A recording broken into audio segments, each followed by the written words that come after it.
What's up, you guys? Sean Rossat, managing editor of FightfulMMA.com. The Fightful MMA podcast is back. I am joined today by one Showdown Joe, a veteran of Las Vegas and Toronto, while I am still a relative rookie of both areas. Joe. Well, yeah, I mean, when I saw the news that you were in Vegas, I thought to myself, what's his liver going to be like when he gets back? But then I realized you're not a drinker. You don't have a good, you don't partake in the wobbly pops. But yes, being a veteran of Las Vegas, I think I've gone, I could count behind me, but probably 19, 20 times over my career. The first 6 or 7 trips, Sean, I can assure everyone tuning in right now, I didn't do my liver any favors, and then I quickly realized this is not sustainable. So it completely changed the next 10 or 12 trips. So well, I can tell you, I don't drink, but I still didn't do my organs any favor. Like, I was trying to figure out why I was so dry there the first few days. Yeah. Then I was told, well, it might be the fact that you drank the tap water. That's a bad idea.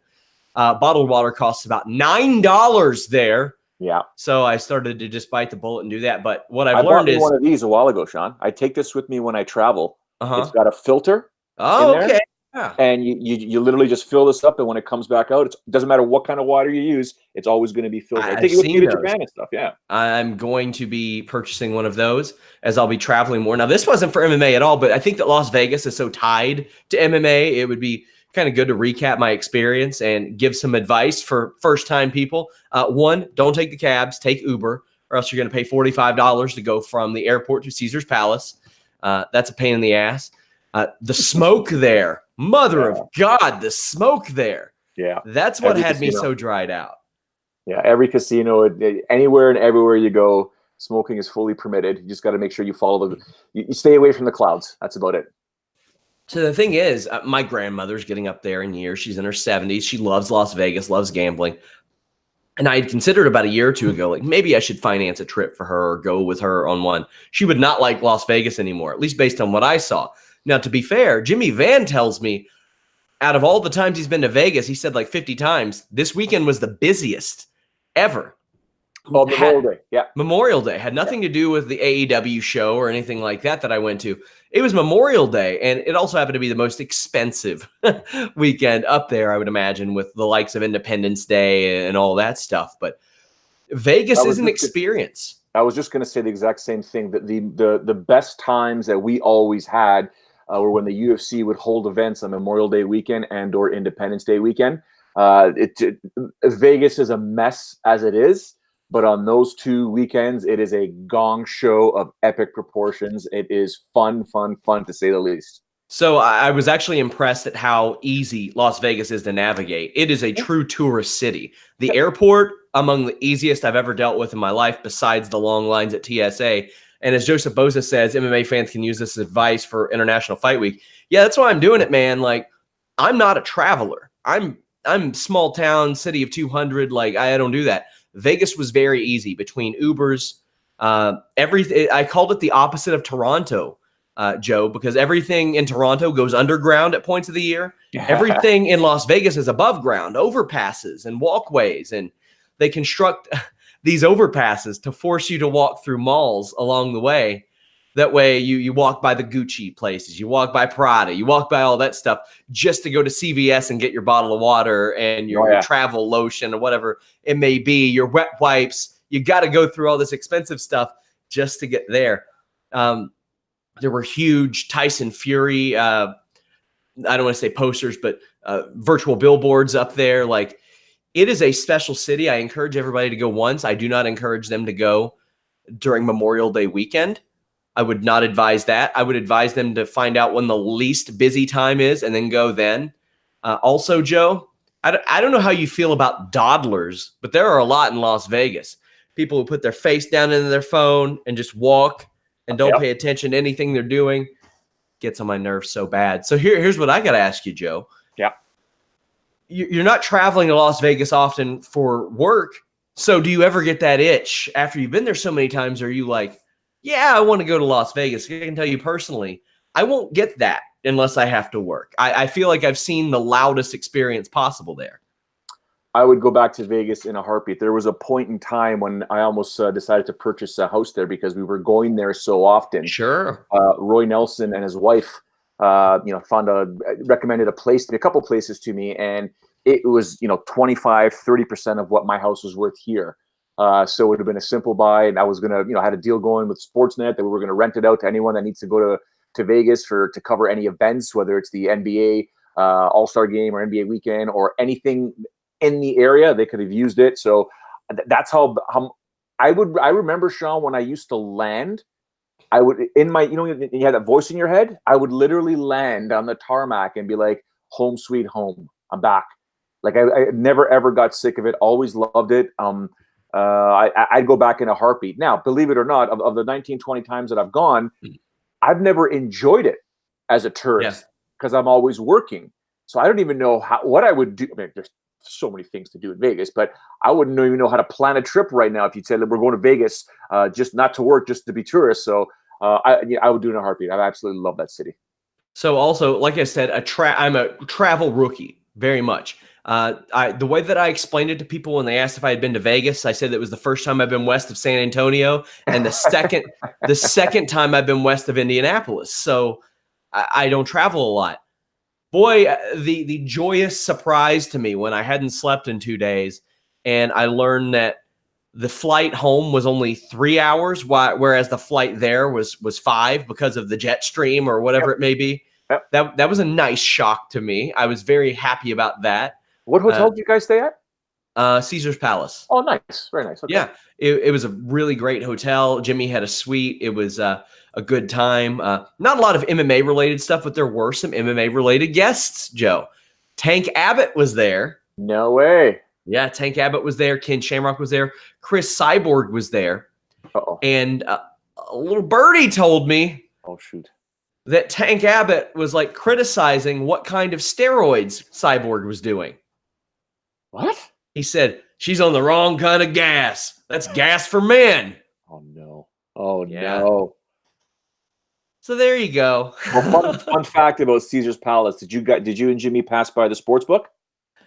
No, I don't believe so. That's where UFC Central was born. My TV show was born there. Yeah, that was the day that I pitched my producer at the time, who was a high-ranking, I guess, manager, producer at the network. And it was our first trip, UFC 79, covering Chuck Liddell, Vanderlei Silva, Matt Hughes, George St. Pierre. And we decided to walk the strip from, we were staying at Mandalay Bay, and we decided to walk the strip to see how far we would have one drink per hotel and see how far we could make it. And we made it to Caesar's Palace. That was as far as we could go because it was just insane.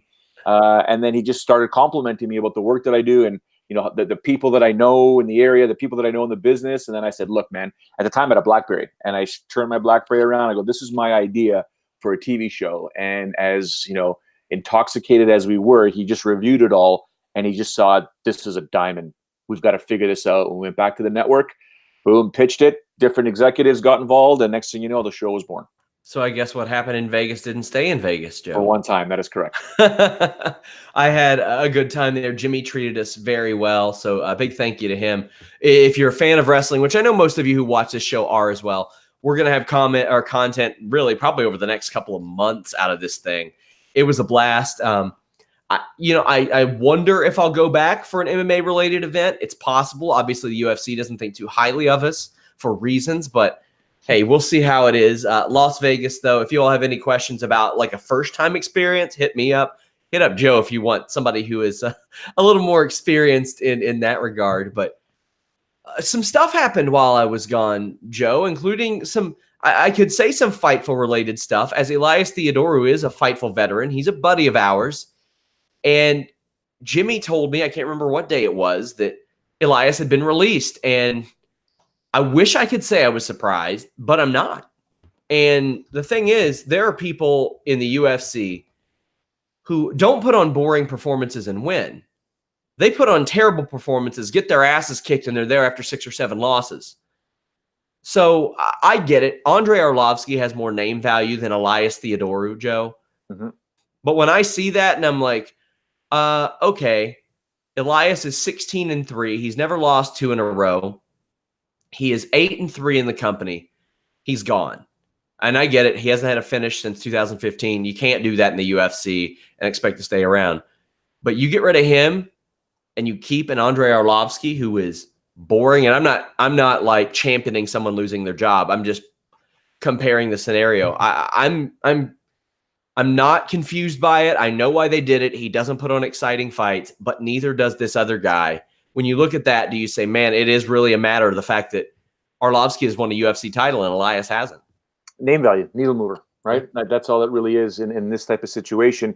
I think Elias is the unfortunate byproduct of what I think is eventually going to happen in the UFC. And we've talked about it at length, where they're going to be trimming the roster. And it's almost, call it coincidental, call it ironic. I'm leaving for Ryzen on Thursday, and their mantra has always been the same as when they owned Pride. We don't care if you win or lose, just put on exciting performances. And they will not bring you back if you win and you don't have an exciting performance, but they will bring you back if you lose and you fought like the Samurai Warriors, right? So unfortunately for Elias, that he's gone the decision so many times. I'm going to probably be having lunch or at least a coffee with him next week to discuss a whole bunch of things. But the unfortunate byproduct for him is that is that even that last fight in Ottawa, it wasn't exciting for the fans. They were booing him, and it's getting in the cage is not an easy thing to do.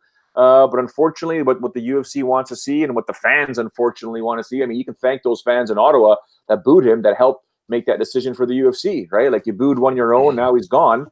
You kept your mouth shut and just kind of wished him well, or kind of cheered him on as best you could, even though it may have been a boring fight in your eyes. He might still be around, but this is what I think is going to happen eventually. A lot of these guys are going to be getting cut, or girls are going to be getting cut because of quote unquote lackluster performances. Yeah, and so a little bit, I don't want to say career advice. Elias is a smart dude. He knows what he's going to do next. He has a pro wrestling background. I'd be taking some pro wrestling bookings here and there. I would really diversify that.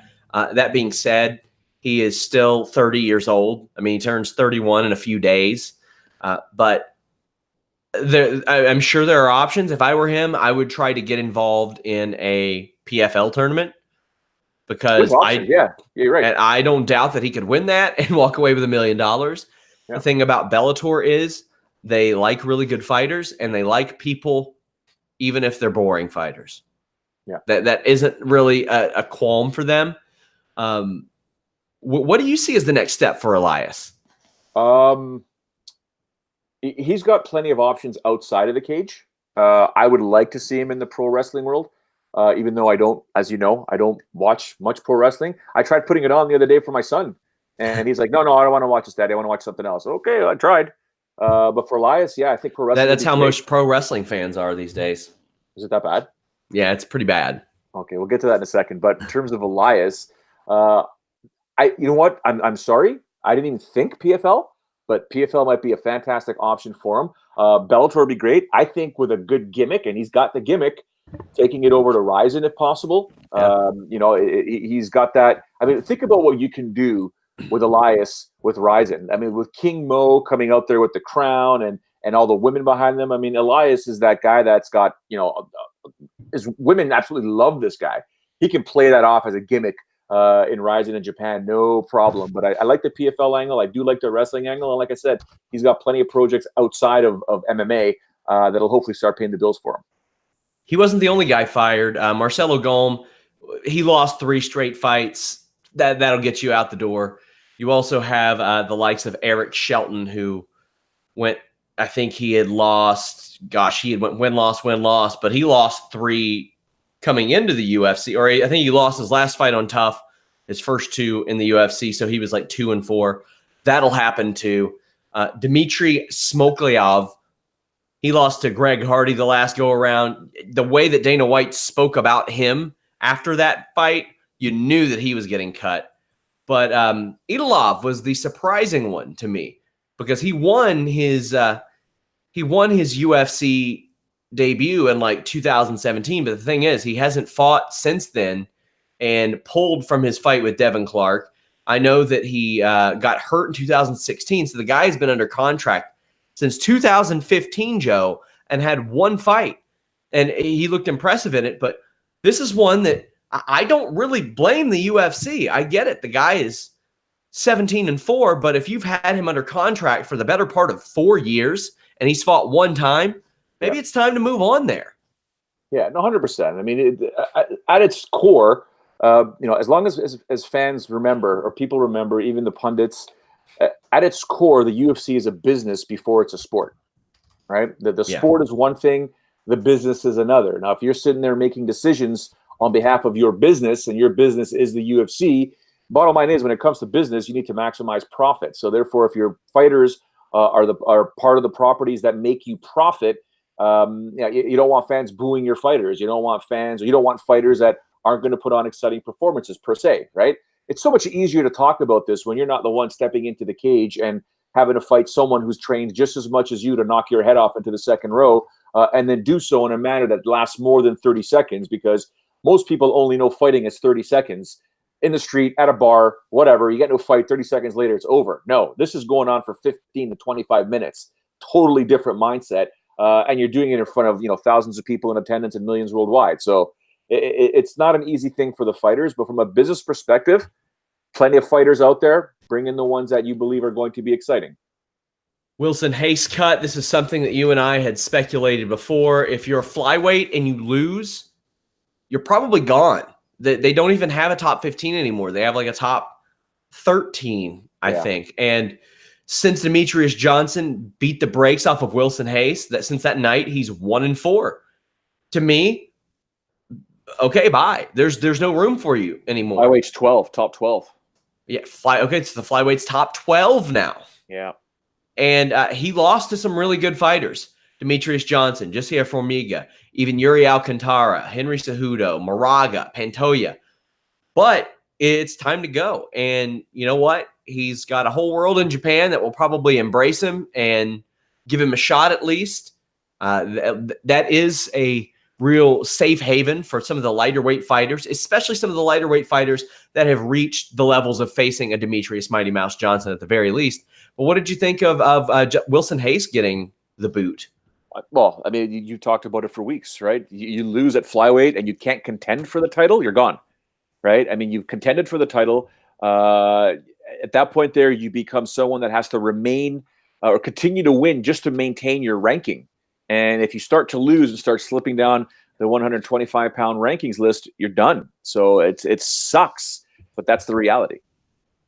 Justin Willis was another guy that got cut. And he's met a whole lot of success, but apparently he had turned down a fight, I think was next month or in July, because he was afraid he couldn't make weight. He's a heavyweight, Joe. I know. You know what? Do I feel for Justin Willis? I sure do. Do I blame the UFC? It's easy to blame the UFC. We talk about the big bad UFC all the time. I don't blame them in this instance. I don't either. I don't either. I mean, it's a weird scenario. I think there's more to it behind the scenes that we don't know, or some of the stuff that he said in the past and some of the stuff that he said on social media. But I think there's more to this than anything. But it seems like that everybody right now with the UFC has got a very, very short, not everybody, but most fighters now, if you're not in the top 10, top 5 per se, and you're not at flyweight, you got a short leash, man. Don't mess around with UFC matchmakers. And if Dana's in a bad mood, you're done. And that's what happened. I mean, he didn't take the fight. I was like, okay, I understand it. You got to go. There were a couple of fights announced upcoming. We have, let me check, Carvalho versus Chidi Njokuani for Bellator 224. We have, my God, where is it? Leon Edwards at least challenging Rafael dos Anjos. The fight is far from set or anything like that. But Mirsad Bektik versus Josh Emmett is set for UFC Sacramento. That's a solid fight. That is a damn good fight. I want your thoughts on at least the latter. It's a good matchup, man. It's just I'm wondering how Josh's health is right now, because wasn't he injured pretty bad in his last fight? Seems so. Yeah, so it's just a matter of his health, but he should be fine because Sacramento's not till what, July or June? Yeah. And there's another fight that you're going to be talking about in about 18.4 seconds. That's going to be on that card. Someone's coming out of retirement, but yes. You know what? I like that fight. It's going to be an explosive fight. I mean, when you start getting high level guys in that division competing against each other, it's got to be a fun fight. So instead of the fight that you were talking about, I'm going to mention another hypothetical fight, one that we've spoken about for years, Joe. Ryan Bader, Daniel Cormier, which has only gotten more interesting Yeah, since that night. Isn't that wild? Like, crazy. When Ryan Bader crashed that interview, you and I were like, strike while the iron is hot, because I don't think that Ryan Bader would ever be hotter. We didn't. I couldn't have imagined Ryan Bader in a better situation to fight Daniel Cormier than that single night. As it turned out, that stock has just shot through the roof beyond what I would call a ceiling. Like, I could have never imagined a situation where not only was that not the high, but it's a relative bottom floor low. Since then, both Daniel Cormier and Ryan Bader have become double champions in their respective companies. Daniel Cormier said, quote, on the MMA Hour, quote, I think Ryan's done tremendous for himself. He's always been a hard worker. It's exciting to watch him gain a level of success that he never got to in the UFC.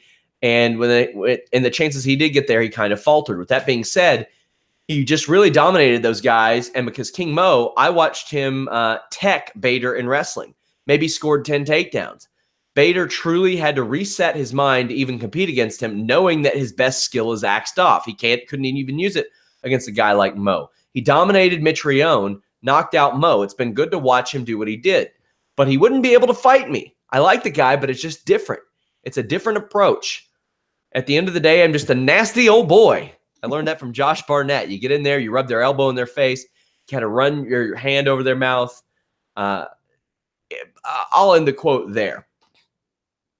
What do you think? I mean, personally, this is just such an underrated fight that I want to see so badly. Oh yeah, I mean, it's a fantastic fight. I think anyone that doesn't want to see this fight isn't being realistic. But in being realistic, it's not going to happen. The UFC has nothing to gain from this fight.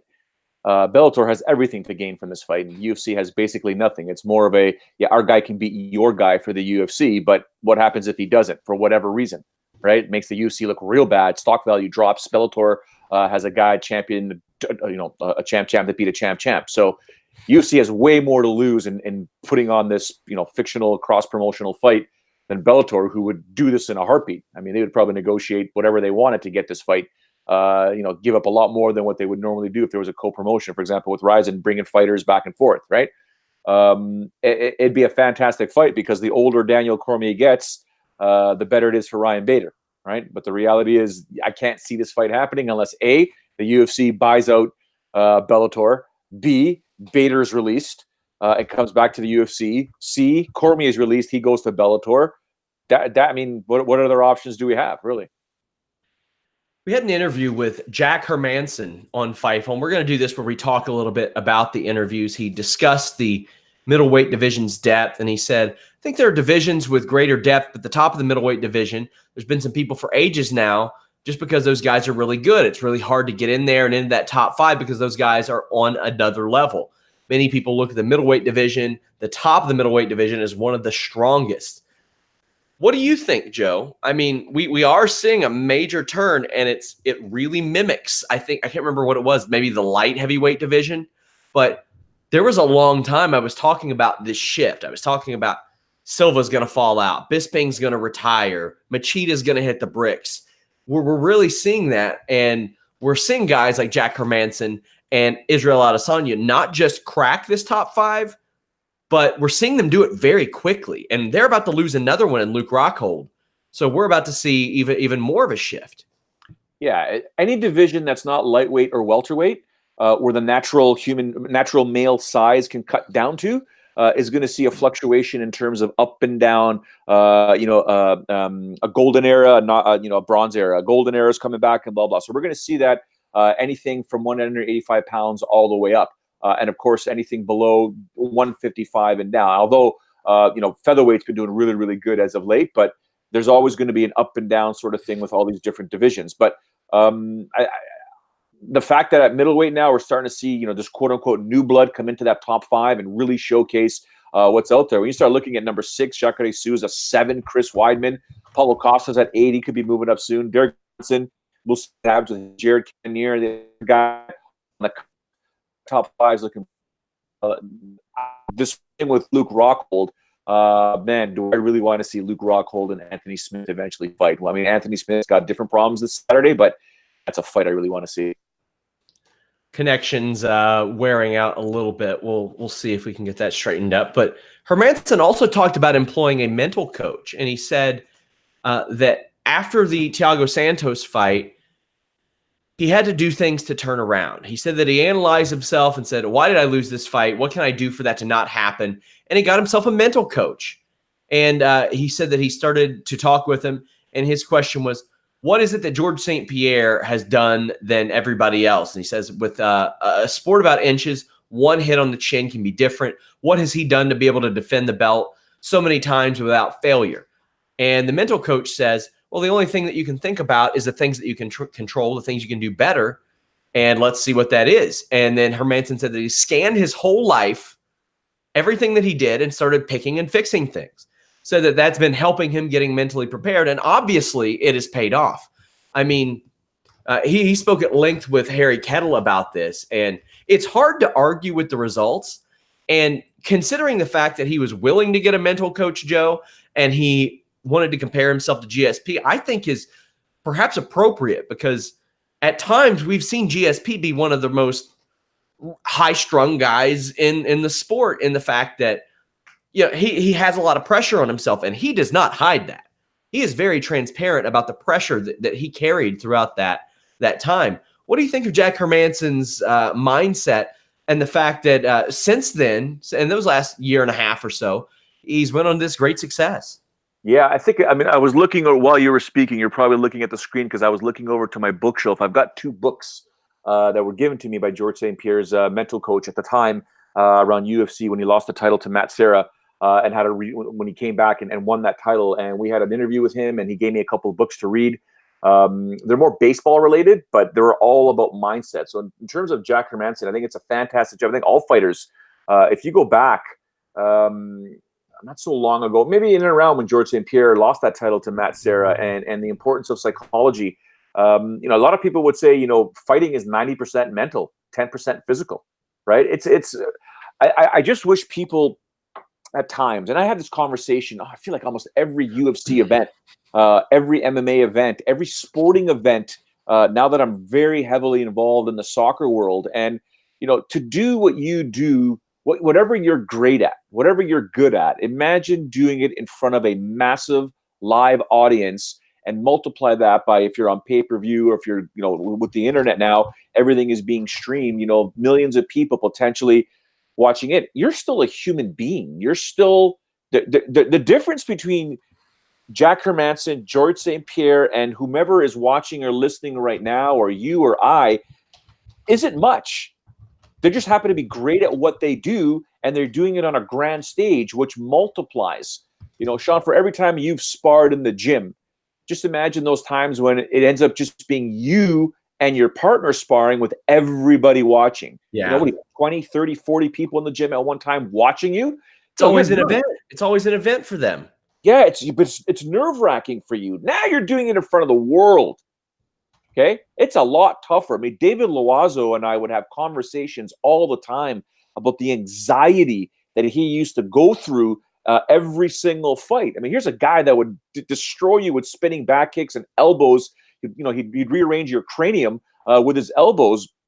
But the minute you realize you're in front of a crowd and you've got to do that, I mean, Kamaru Usman said the first time he fought MMA, he literally felt naked. And when I say naked, the literal term naked, he goes, dude, I'm out there in underwear. I'm just wearing underwear, for goodness sake. My shorts, my MMA shorts are basically underwear. I am naked, doing my job naked in front of all these people. So mentally speaking, you've got to be able to tap into what these mental coaches always say and control what you are able to control, and don't worry about anything. What somebody thinks of you when you're competing is completely irrelevant to what you're actually doing in the moment, which is trying to defeat an opponent or defend that opponent against you. So there's so many different people would always say, Sean, how would I used to get in front of potentially 9 million viewers live on television and never be nervous? I'm like, they're watching me. I'm not watching them. They're watching me. I got a job to do. I'm going to do my job. No, I'm not going to get nervous. Sean Pearson used to rip me 18th hole. Have you golfed before, Sean? I have once. I got kicked off the course for driving the cart onto the putting greens. I was new there. That's not good. That's not good. Well, a quick story. I'm gonna learn. I'm gonna learn how to golf. when you get to the 18th hole, there's sometimes an unwritten rule depending who you're playing with. Whoever, it's usually a par 3, generally speaking. It depends on the course. But when you drive the ball, whoever gets the furthest from the pin, from the drive, has to buy a round, has to buy the first round when you get back to the clubhouse. So at that time, I was the 4th of the foursome to shoot, and Pearson is just ripping me, just giving it to me in my ear. You're junk, you're garbage, you're paying for drinks, blah, blah, blah. And I hit this, it was a 7-iron, maybe 6 feet from the hole. And he just looked at me. He's like, I chirped you the whole time. How did you keep that mental focus? And I just simply said, dude, 9 million people are watching my show at any time. You think one person's going to intimidate me? Right? It's all I could control was my swing, hitting the ball, getting it straight, putting it on the green, with a UFC fighter, a welterweight, just giving it to me in my ear. Irrelevant. Focus on the task at hand, and you'll be fine. I love that type of insight. Again, that full interview with Jack Hermansson and Harry Kettle is up on our YouTube. We have several articles. He also has one up from Ricardo Lamas, I believe. So make sure you guys check that out as well. Well, the main story of the week, Urijah Faber noted last week that he was getting the itch to fight again and said that maybe he'll have a fight imminently. He does. It's in Sacramento, July 13th against Ricky Simone. Now, boy, there's a lot to this one, Joe. Urijah Faber back for the first time since 2016. He's taking on a guy that I think is the right opponent for him to kind of step in there with. It's not a top name, but it is a guy who's won 3 in a row in the UFC. He's 15-1. And I mean, honestly, he probably should be 2-1 after the Merab Dvalishvili fiasco. But it's a guy who could really benefit from a win over Urijah Faber, even away for so long. However, what I don't want to do, and Kaposa brought this up on Twitter, I don't want us to do the thing where it's like, oh, guy who had clearly lost the step is back 3 years later, and we're going to act like he's reinvigorated. No, he's 40 years old. He turned 40 a couple weeks ago. And did he win his last fight? Yes, he did. Was he supposed to? Yes, he was. He hadn't won 3 in a row in quite a while before that. What are you looking for out of a Urijah Faber return? The natural inclination is to go all vintage, right? Just is he going to be that aggressive fighter, the guy that's got all crazy kinds of heart? When he fought Mike Thomas Brown, broke both his hands in a title fight and had to rely solely on his kicks and elbows. A guy that's a UFC Hall of Famer, right? But the reality is he hasn't competed in 2 or 3 years. He's not, he's got to make 135. Like, dude, you're 40, you got to make 135. I mean, the questions that I've had since the news broke is the many whys. Why are you doing this? Who made the call?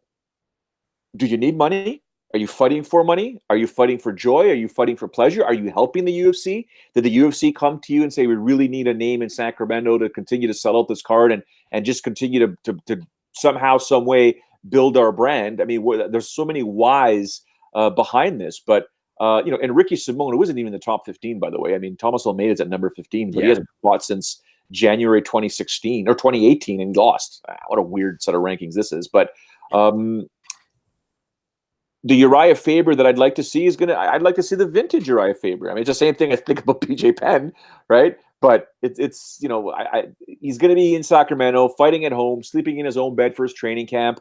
We'll see, what kind of, and he's got great heart, and he'd be able to tap into that warrior spirit no matter what. So could get real interesting. I mean, why not? He's going to make 6 figures for this fight. The UFC and ESPN were probably like, man, look at my hair. This is a nest. I keep trying to brush it back. But ESPN's probably happy about it. The UFC's probably happy about it. Urijah Faber's going to make 6 figures from it. It's going to make whatever card is there more interesting. So I'm down for it in that regard. I think it's a smart idea. Do I think it lasts a long time? Probably not. Maybe it's like a 2019 thing, maybe over the next year. But I don't have that much of a problem with it. And Joseph Bosa says we technically don't have a main event yet for Sacramento. I think we're going to see that a lot more, where we get late main events. The UFC has a little more flexibility in that regard, Joe. I'm sure they have pressure from the likes of ESPN, but they also don't have to rely as much on ticket sales as they once did. And they know that Urijah Faber is going to get asses in the seats in Sacramento. That's a tried and true method for them, and especially a return fight. I like the idea of it. The UFC is like, you know what? If everybody else is getting into the yank them out of retirement game, we will too. Urijah Faber was very smart about this, Joe. He never left the USADA testing pool. He said, you know what? If I can handle the inconvenience 3 times a year, it's going to pay off. And he never left the USADA pool. He has been tested ever since 2016 in his retirement. He has been in the pool. I would check it every once in a while, and I'm like, okay, he's still there. And I think he had mentioned that at one point. But he's been tested this year and last year and the year before. Very wise, because then he doesn't have to sit out that 6-month period, Joe. Yep. Savvy on the behalf of Urijah Faber. Didn't cost him a dime. So, hey. That says a lot, though, Sean. That says that this guy has probably been contemplating returning at any one point in time, because that's something that's required, is the random USADA testing. So that's a very good point on your end there. He was very, very wise. Very wise in that regard. UFC Stockholm this weekend. It's a big, big weekend. In the afternoon, UFC Stockholm. That night, NXT 25. We also have a Combate show this weekend, but which I oddly has a ton of odds on it. Like, I don't know. I saw that. Isn't that unusual that there are so much? Like, I want to inquire about that. Yeah. Because that's unusual. Like, most Bellator shows get like a couple of cards with odds on them, but UFC Stockholm, we're going to preview this show. We're going to give you the fight odds. We have Darko Stasic rather, plus 105. Devin Clark, a minus 125. Danilo Bellardo, minus 105 over Joel Alvarez, the minus one, or actually Joel Alvarez, minus 115 over Bellardo, the minus 105, a virtual pick'em. We have Bia Malecki, minus 120 over Eduarda Santana, the plus 100.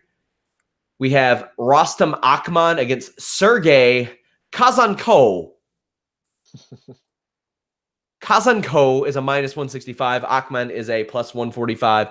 You have Daniel Tamer, a plus 125. Sung Bin Yo, minus 145. Christos Giagos, a plus 155. And Damir Hadzovic, a minus 175. Now, those are some of the lesser names on this show. Is there anything there that stands out to you? Because most of these lines are pretty damn close, Joe. Well, I like the Santos-Ray fight, of course, for more reasons than one. Camacho and Hein, but yeah, it's one of those cards that's heavy with local talent, or at least European talent, before we get into the big names, right? Yeah. So let's go ahead and talk about some of these bigger ones. Stevie Ray, a plus 175. Leonardo Santos, a minus 210. Now, Leonardo Santos was one of those guys that looked like he could be poised for a really good run. But, I mean, time has not been kind to him in that regard. He's never lost in the UFC. He's unbeaten in his 6 fights, but it's like he even beat Kevin Lee. But since he's not fought in 2.5 years, Joe. Yeah. You can't be 39 years old and not fight in like 2.5 years. He's favored to win this fight, but it's one of those situations where you wonder when it's going to go. And the only people that have beaten him since he got on Tough Brazil is Santiago Ponzinibbio. Do you think that he can continue this? And what do you think that these 2.5 years off have done to him? You know what? First of all, I apologize for bringing up that fight, because when you were going through the list, I brought the site up and I thought you said it, so I shouldn't have brought it up. But yeah, okay. Before that, though, like, I mean, to answer your question, there's one site, Sports Interactive, minus 260. Yeah, Santos. That's a plus 190 on Stevie Ray. If that isn't a Sean Ross Sapp, I got 5 on it. I don't know what is, because Stevie Ray, although he hasn't been fantastic, he's been competing. Santos hasn't. I mean, I know he's got the name. I know that if this fight goes down to the ground, it could be over pretty quickly, because that jiu-jitsu skill set never seems to go away. Even no matter how old you are, speed may go away. But when you're in some world champion jiu-jitsu's guard, could get ugly. But this is definitely a fight that someone should put 5 on it, man. Also, I want to point out what Joseph Boza mentioned. The Santana Malecki fight is particularly interesting because that's a women's 145-pound fight. Yes. and it's a person who has like one pro fight against a person with 3 pro fights. Women athletes, if you play volleyball, if you play basketball, if you are looking for an outlet to become a professional athlete and you are a taller, bigger girl and you can get down to 145 in a healthy manner, train MMA. You might be a UFC fighter in a year, and that is not a stretch. If you win 2 or 3 fights professionally at lightweight, bantamweight, featherweight, you could get a 145-pound fight in the UFC. I have begged some people some college female athletes in my area, move into MMA. You can make that happen quickly, especially if you're a little bit bigger. Also on this show, Joe, Lena Landsberg, speaking of, plus 240, Tanya Evinger minus 280, both a couple of former Cyborg victims. A lot more stock in Tanya Evinger than there is Lena Landsberg at this point. Yeah, she's not heavily favored, but significantly favored in this fight here. And I agree. I think Evinger's going to win this fight. I mean, you're never going to be able to question her heart. Landsberg can go the distance, but Evinger's going to put that pressure on her. I think she'll steal a minimum of 2 rounds to 1. Second biggest line on this show is that fight. Yeah. There's also Alexander Rakic, a minus 230 against Jimmy Manuwa, a plus 190. That's an interesting one, Joe. I mean, Rakic is obviously doing very, very well. And you look at when you look at Jimmy Manuwa, he's got that knockout power, but unfortunately for him, he has not been making it happen of late. He's 39 years old, and again, you got to wonder when that goes away. We've not seen a knockout from Jimmy. We've not seen a win out of Jimmy Manuwa in 2 years. Since 2017, he's only won 1 fight. He did have a great fight of the night against Blachowicz, but I'm of the belief that Jimmy Manuwa is on the decline. Obviously, he's lost to Blachowicz, Santos, and Ozdemir. He had lost to Johnson and Gustafsson before that. But if you're beating Jimmy Manuwa, at least prior, you're on your way to something, Joe.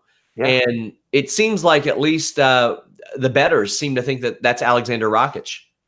Well, he's on a 10-fight win streak, 11-1, and he's fighting a name. So it's perfect for him to take on a guy that has a name that and most people don't know his own name.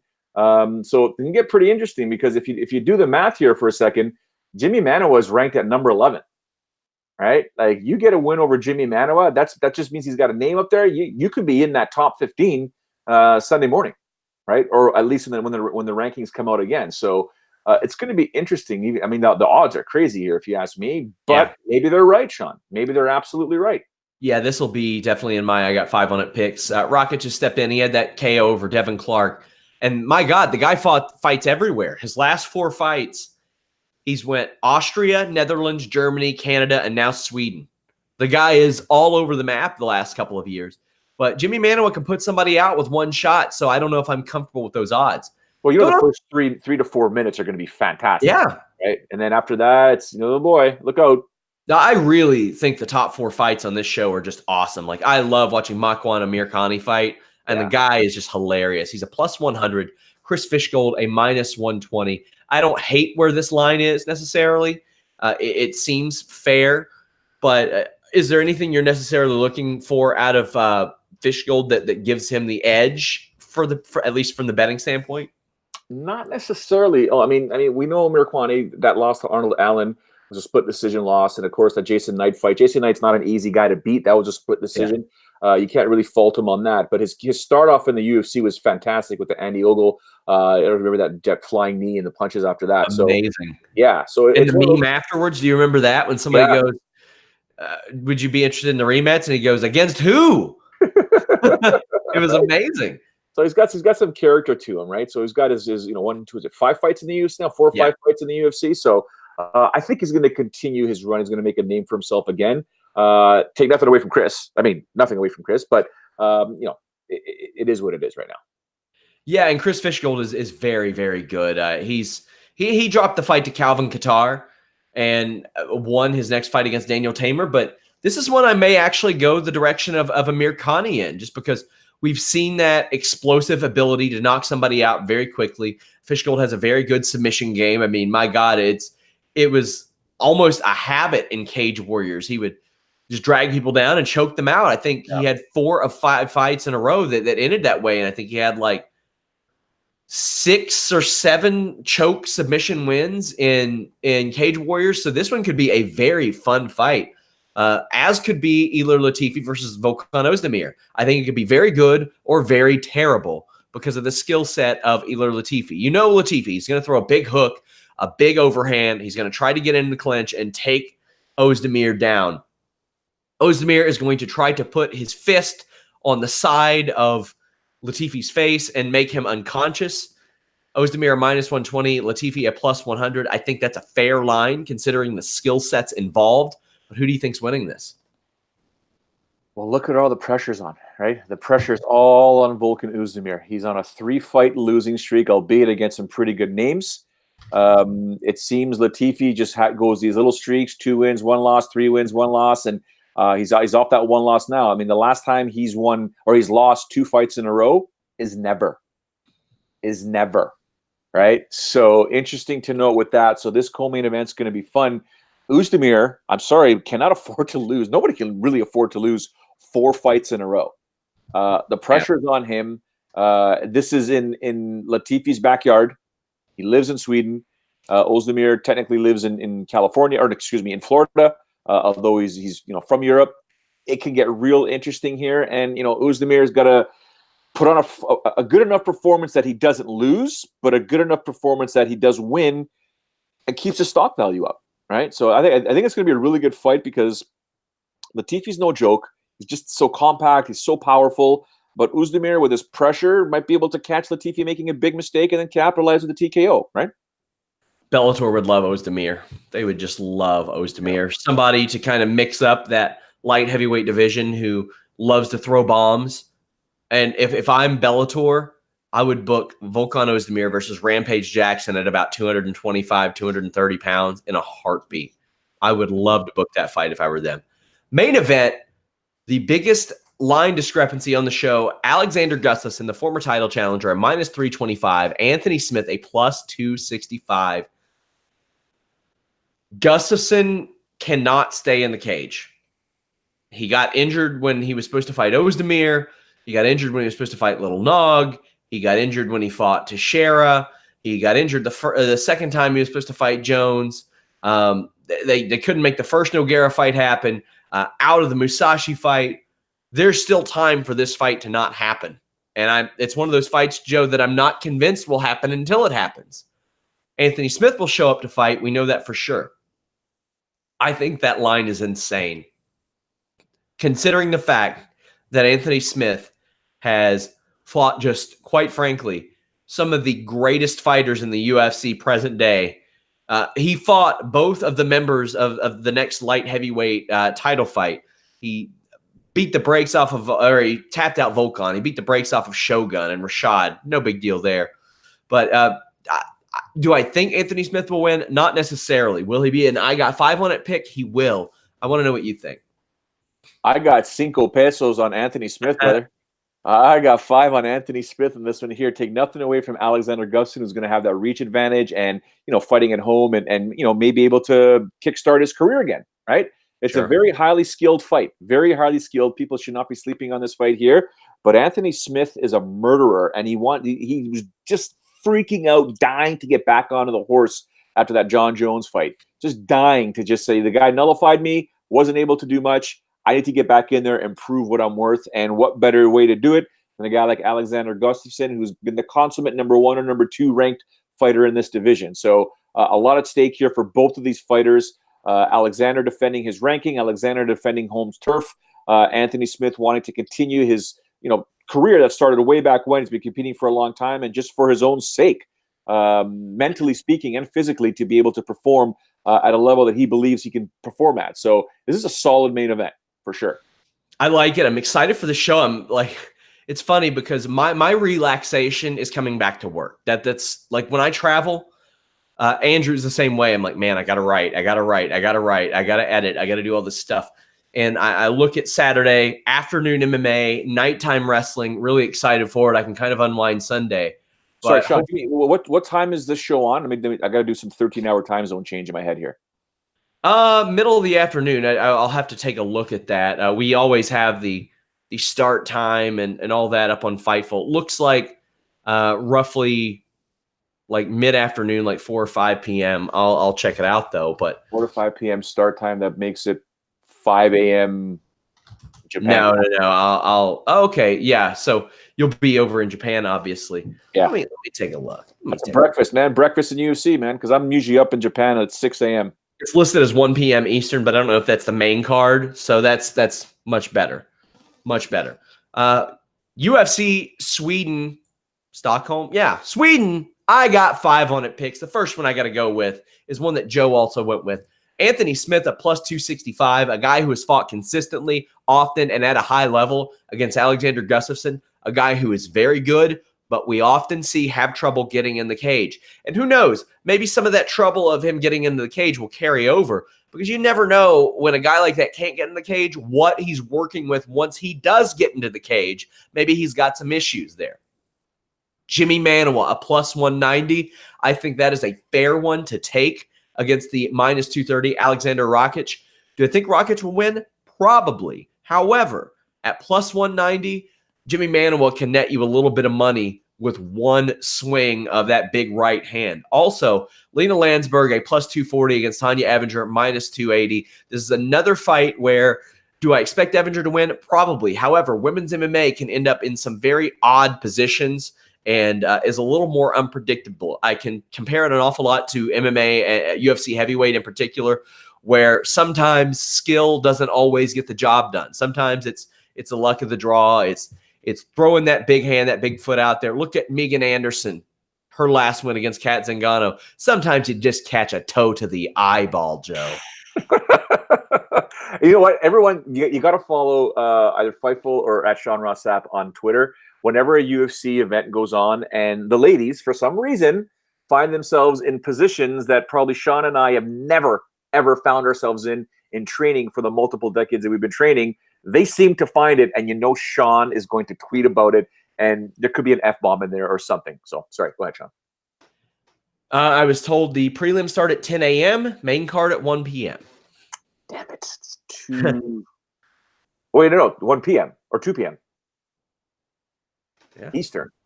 Yes. That puts it at 2 a.m. for me. I'll wake up and just rewatch the show. You mad. I will be here right after that show. We're going to be posting videos from this podcast. I'm going to be doing a lot of other live update videos. I was going to do one last week about Wilson Hayes being cut, but Google Hangouts was being weird. We are on podcast platforms everywhere, guys. Make sure you all show Harry Kettle some love. He's been doing some great stuff for us. Getting us some really good names, Ricardo Lamas, Jack Hermansson. But I'll be here on Saturday as well, guys. UFC rankings video coming up this week as well. Until next time, guys, we're out.